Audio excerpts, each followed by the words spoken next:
आपने एक कहावत जरूर सुनी होगी, जिसके पास तर्क नहीं होता उसके पास तंज होता है, और जिसके पास तंज भी नहीं होता उसके पास बेशर्मी होती है। और अगर सामने वाली एक महिला होते हुए बेशर्मी और भी आसान हो जाती है। आर्ग्यूमेंट की बजाय सीधा उसके कपड़ों पर उतारा हो, बॉडी पार्ट्स पर उतारा हो और बात खत्म। एक्चुअली में हुआ ये कि आज तक पर बंगाल इलेक्शंस के रिजल्ट का लाइव कवरेज चल रहा था और स्क्रीन पर थी अंजना ओम कश्यप। उस दिन सब जर्नलिस्ट बंगाल के ट्रेडिशनल ड्रेस पहनकर आए थे और बस इसीलिए अंजना ओम कश्यप भी बंगाली साड़ी पहनकर आई थी। और इसी बीच हुआ है कि लाइव डिबेट बीच में उनकी साड़ी का पल्लू हल्का सा नीचे सरक गया। बस इतना सा मूवमेंट हुआ और इसी सेकंड में एक पूरा इकोसिस्टम एक्टिव हो गया, जैसे एक रिमोट का बटन दबा दिया हो। अंजना ओम कश्यप के इस मूवमेंट के स्क्रीनशॉट्स बनाए गए, स्लो मोशन क्लिप्स बनाए गए, ट्विटर पर गंदी भाषा यूज होने लगी और बेशर्मी की हदें तब पार हो गई जब अंजना ओम कश्यप को बाकायदा मिल्फ जैसे टर्म के साथ पोस्ट किया जाने लग गया। अगर आप मिल्फ का मतलब नहीं जानते तो आपको बता देता हूं कि यह टर्म 1999 की एक अमेरिकन टीन कॉमेडी से पॉपुलर हुआ था, जिस फिल्म का नाम था अमेरिकन पाई। इस टर्म का मतलब होता है mother I want to.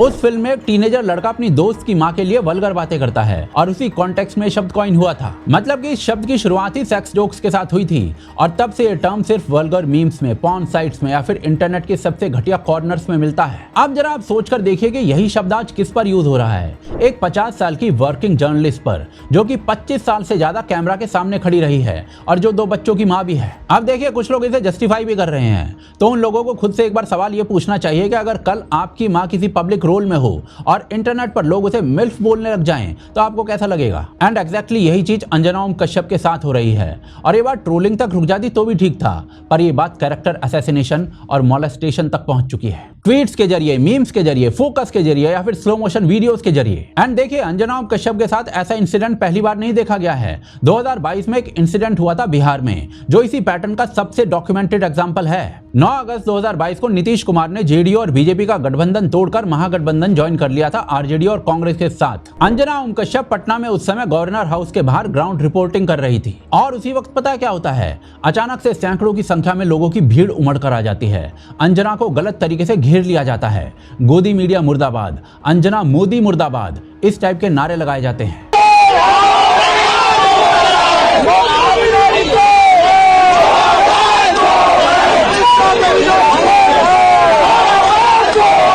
Anjana Om Kashyap शांत खड़ी रहती है जब तक कि कैओस ठंडा नहीं हो जाता, लेकिन चीजें यहीं पर खत्म नहीं होती। कांग्रेस के सोशल मीडिया और digital communication in-charge Nitin Agarwal ने उस हैरेसमेंट के वीडियो पर ऑफिशियल रिस्पांस दिया था।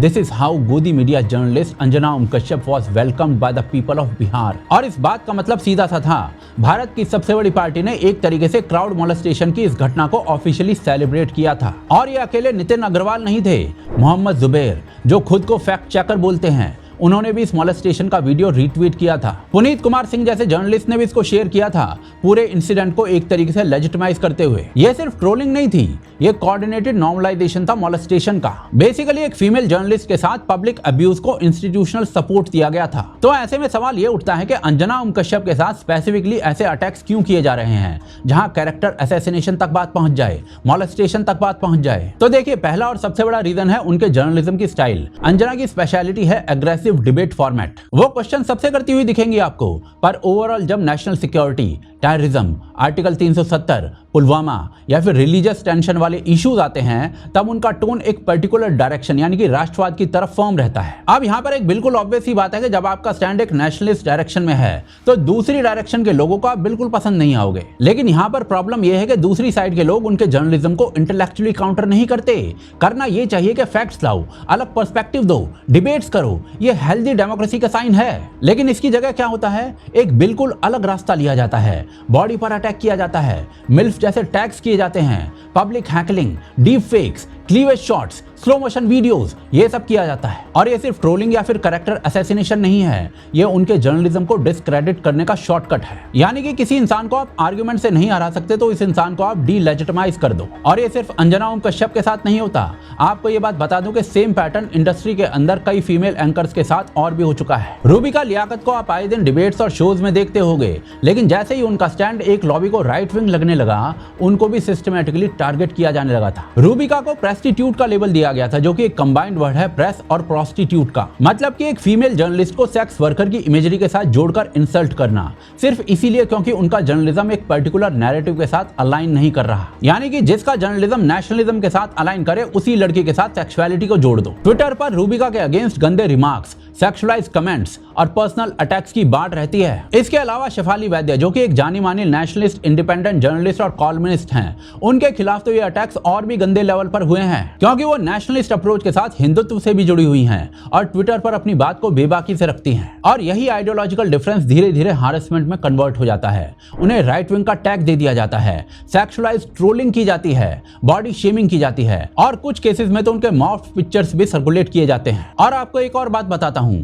जिन लोगों के साथ ये सेक्सुअलाइज्ड जोक्स या फिर टर्म्स नहीं चल पाती, उनका कैरेक्टर असैसिनेशन किया जाता है। स्मिता प्रकाश जो है वो ANI की एडिटर इन चीफ हैं, एक हाईली एक्सपीरियंस्ड जर्नलिस्ट जो कि नेशनलिस्ट माइंडसेट रखती हैं। अब जैसे ही उन्होंने PM मोदी का हाई प्रोफाइल इंटरव्यू किया था, तुरंत उनके इंटेंट और इंटीग्रिटी पर सवाल उठाए जाने लग गए थे। गोदी मीडिया का टैग दे दिया गया, उनके अगेंस्ट पर्सनल रिमार्क्स पास किए गए, स्मिता प्रकाश के काम पर अटैक हुआ और उनके कैरेक्टर पर अटैक उससे भी ज्यादा हुआ। और भाई साहब, ये पूरा का पूरा एक बहुत डेंजरस पैटर्न है जिसको नॉर्मलाइज किया जा चुका है। यहाँ आपको एक और दिलचस्प बात देखने को मिलेगी कि ये सब कुछ बहुत ही सिलेक्टिव तरीके से किया जाता है। जैसे ही यही सेम पैटर्न, यही ट्रोलिंग किसी लेफ्ट एजेंडा वाले जर्नलिस्ट पर शिफ्ट होती है, तो पूरा इकोसिस्टम सडनली एक्टिव हो जाता है। इनफैक्ट तुरंत editor guild of India, press club of India जैसी ऑर्गेनाइजेशंस भी सपोर्ट में आ जाती हैं। और देखिए, सच पूछो तो ये होना भी चाहिए। कोई भी फीमेल जर्नलिस्ट, चाहे वो किसी भी आइडियोलॉजी की हो, इतना हीनियस अटैक फेस कर रही हो तो इंस्टीट्यूशनल सपोर्ट्स को मिलना ही चाहिए, क्योंकि यही बिल्कुल सही रिस्पॉन्स है। लेकिन असली प्रॉब्लम तब शुरू होती है जब यही आउटरीच सिलेक्टिव हो जाता है। जब अंजना ओम कश्यप को बिहार में पब्लिकली हैकल किया जाता है, रूबिका लियाकत को प्रेस्टिट्यूट बोल दिया जाता है, तब एडिटर गिल्ड का कोई स्टेटमेंट नहीं आता। स्टेटमेंट्स छोड़िए, कुंभकर्ण की नींद से भी नहीं उठते, मानो इन इंस्टीट्यूशंस के मुंह में दही जम गया हो। और भाई साहब, इसी हिपोक्रेसी को हमें समझने की जरूरत है। चाहे ट्रोलिंग हो या फिर कैरेक्टर असैसिनेशन, किसी लेफ्ट लीनिंग फीमेल पर्सनालिटी का हो या फिर राइट लीनिंग या फिर नेशनलिस्ट अप्रोच रखने वाली फीमेल पर्सनालिटी का, ये पूरी तरीके से अनएक्सेप्टेबल होना चाहिए। सभी के लिए कंसिस्टेंट मोरल स्टैंडिंग होनी चाहिए और अनफॉर्चुनेटली ये मोरल स्टैंडिंग लेफ्ट लॉबी में देखने को मिलती ही नहीं है। और भाई साहब, ये काफी सरप्राइजिंग बात है, क्योंकि ये वही इकोसिस्टम है जो विमेन एम्पावरमेंट की दहाड़े मारता है। शायद किसी ने सच ही कहा है कि सबसे ज्यादा कीचड़ उसके मन में होता है जो साफ होने का ढोंग कर रहा है। एनीवेज, देखिए, ये फिनोमेनन जितना गलत है उतना सीरियस भी है। यूनेस्को और ICFJ के ग्लोबल सर्वे के अकॉर्डिंग 73% फीमेल जर्नलिस्ट ने ऑनलाइन वायलेंस फेस किया है अपना काम करते हुए। यूनाइटेड नेशन सेक्रेटरी जनरल ने खुद डिक्लेयर किया था कि 72% विमेन जर्नलिस्ट इंटिमिडेशन और हारेसमेंट को झेल रही होती हैं सिर्फ अपनी ड्यूटी को फुलफिल करने के लिए। 2026 में UN ने एक और टिपिंग पॉइंट रिपोर्ट रिलीज की। 45% फीमेल जर्नलिस्ट को हारेसमेंट के कारण सोशल मीडिया पर सेल्फ सेंसर करना पड़ रहा है, यानी कि अपनी प्रोफाइल्स डिलीट करनी पड़ रही हैं। और ये 2020 से अब तक 50% का इंक्रीज है और 22% तो अपने एक्चुअल वर्क में ही सेल्फ सेंसर करने लग गई हैं। इंटरनेशनल फेडरेशन ऑफ जर्नलिस्ट के एक सर्वे के according 64% female journalist online abuse face कर चुकी हैं, जिसमें death threats, rape threats, sexist comments, obscene images, cyber stalking और अकाउंट इम्पर्सोनेशन शामिल हैं। और इस बात का मतलब पता है क्या हुआ? इस बात का मतलब ये हुआ कि ये कोई आइसोलेटेड इंसिडेंट्स नहीं है, ये ग्लोबल इंस्टीट्यूशनल डॉक्यूमेंटेड पैटर्न है। लेकिन भारत में स्पेशली इस पैटर्न का रिस्पॉन्स सिलेक्टिव है। अगर आप लेफ्टिस्ट विचारधारा से हो तो एक घड़ी को आप बच सकते हो, लेकिन आप नेशनलिस्ट विचारधारा से हो तो ये बचना बहुत मुश्किल है। देखिए, मेरा इस मुद्दे पर बहुत ही क्लियर मानना है कि अंजना ओम कश्यप के जर्नलिज्म पर आपका ओपिनियन कुछ भी हो, आप उसको पसंद करो या ना करो, बायस्ड मानो या ना मानो, गोदी मीडिया का हो, वहां तक सब कुछ ठीक है, क्योंकि उसे ट्रोलिंग कहते हैं। लेकिन जब आप उसकी आइडियोलॉजी अलग होने की वजह से उसकी बॉडी को सेक्सुअलाइज करने पर आ जाओगे तो वो मॉलेस्टेशन और कैरेक्टर असैसिनेशन है। और ये काम केवल 2 कौड़ी के बेशर्म लोग ही कर सकते हैं।